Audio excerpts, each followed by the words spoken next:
Hello, this is Juan Gutierrez. I am presenting the course project for the Managing Machine Learning Projects course.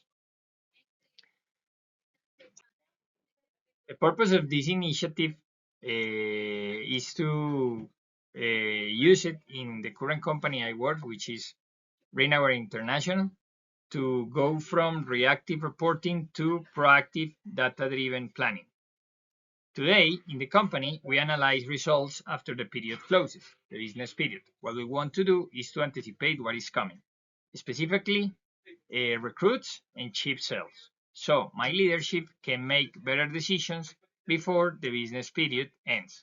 This initiative directly supports commercial strategy, inventory planning, financial forecasting, and executive decision making, especially given our biweekly business rhythm. We have business periods every 2 weeks that are intensive for our sales field to be able to have a solid sales performance.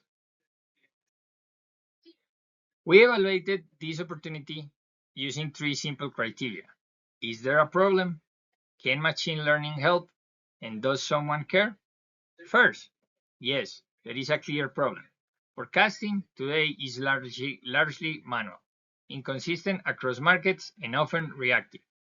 This leads to inventory mismatches, operational efficiencies, and financial surprises. Second, machine learning is well suited for this problem since we have historical data, repeating business cycles, and measurable outcomes. And third, leadership, operations, finance, and commercial teams all care deeply about this information. This is not a nice to have, it's a core planning need. So this is a high impact, high feasibility, high demand machine learning opportunity. So my proposal is to move forward with this initiative. Now, using the CRISDM framework, we started by clearly defining the business problem. The question or the business question we want to answer is, what will be the number of new recruits and chip sales for the next biweekly business periods by market? We are not trying to predict individual transactions or real-time behavior. We are focused on short-term, period-based forecasting that aligns with how the business operates today. This clarity is important because it keeps the solution focused and realistic. Success for this initiative is not about perfect predictions. That's unrealistic in any dynamic business.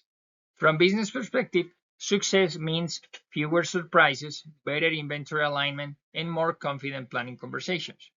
From technical perspective, we measure success using forecast accuracy metrics tracked by market and time horizon. The real win of this initiative is enabling better decisions earlier, not just producing numbers.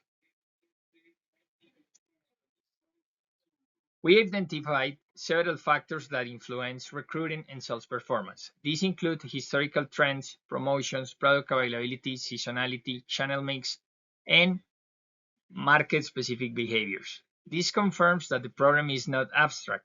It's grounded in data we already have and understand. The model's role is to learn how these factors interact across markets and time periods in ways that are difficult to capture manually.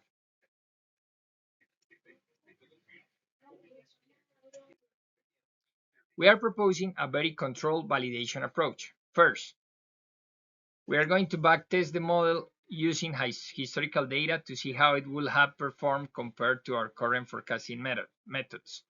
Second, we validate the outputs with key users, for example, commercial leadership, operations, and finance, to ensure forecasts are understandable and actionable. And finally, we run a pilot in parallel without operational dependency to build confidence before formal adoption.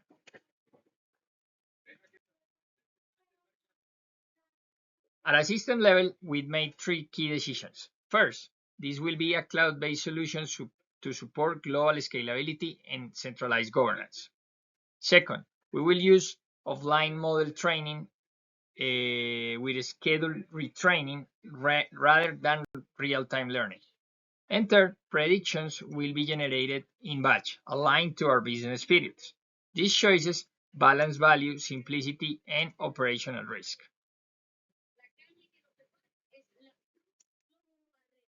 Conceptually, the system is straightforward. We integrate data from Exigo. Exigo is our main commercialization system, the ERP, and e-commerce systems into centralized data platform in the cloud. From there, the machine learning model is trained and used to generate forecasts for a coming period. The outputs will be or are going to be delivered through dashboards and reports that the leadership can use directly, not as a black box, but as a decision support. Like any other machine learning system, this solution has risk we need to manage. Data drift can occur when the underlying inputs change. For example, new products, new channels, or changes in how data is captured. Concept drift happens when the business itself changes, such as new compensation plans or incentive strategies. There is also an adoption risk if the model loses accuracy and users lose trust. So how are we going to manage this risk? To mitigate this risk, we put governance and monitoring in place from day one. Models are retrained on a regular cadence and performance is monitored by market. We set thresholds to flag when forecasts degrade and communicate the results with confidence ranges, not absolute numbers. This ensures the model remains a trusted input, not a single point of failure. The roadmap is intentionally incremental, as you can see in the slide. We start with data readiness and a baseline model, then we move into development and validation. Only after successful pilot execution, we move toward a broader adoption. This allows us to deliver value early while managing risk and cost. Finally, this initiative directly supports RENAWARE's values of transformation through innovation, which is one of the main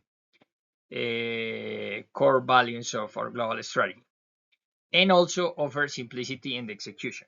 It's a focused, high impact use of machine learning that aligns with how we already run the business. What we're asking for today is the approval to move forward with a pilot and allocate the necessary technical resources. From there, we can scale based on a proven value.